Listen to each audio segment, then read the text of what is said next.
sinasabi na may kumukulam kay Chris Aquino. Ito ay babae at lalaki inutusan. Lalaki ito nakikita ko. So gusto niyo makita yung nakikita ko ito. Mga bukas ng third eye dyan, tingnan nyo.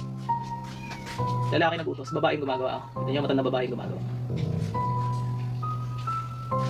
Usually, pag hindi naman nag-request yung tao na magpagamot, yan, tinitingnan lang natin. Pero pwede rin naman nating baklasin, ano? So pakitang si Chris Aquino pag bigla siyang gumaling. Yan, pag biglang gumaling si Chris Aquino, dahil dito sa prayers natin. Ayan, kitang-kita yung gumagawa. Ulitin natin ha, para makita nyo. So consistent nga ba yung lumalabas sa tawas? Tingnan natin. Bilang manggagamot, na-curious din ako, naisip ko lang ngayon kung yan ulit yung lalabas. Ito yung ulit yung lalabas. Check natin guys ha.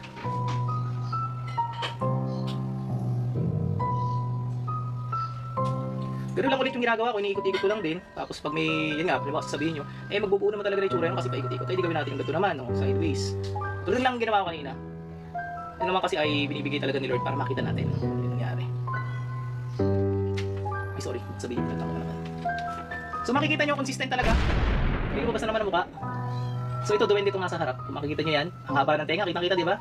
Duwende, tingnan ko lang ha, hindi ko naman babagoy yung duwende. Kita nyo ba? Para sabihin hindi daya eh. Duwende at babae. Nasa likod yung babae. Check nyo. Nasa likod yung babae guys. Yan.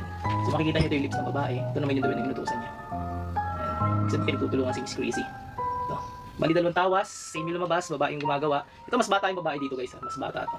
Yan. Tingnan nyo. Mas bata. Kasi dito matandang babae ito. Yan. Matandang babae. Kitang kita diba? Tapos yung parang may, may tama na yata ulo nito. Eklat.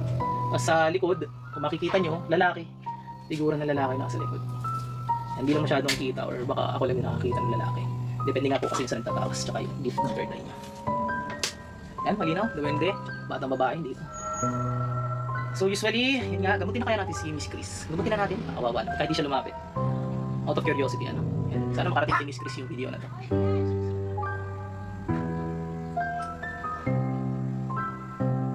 Usually, iba't iba kami ng pamamaraan nga. Pwede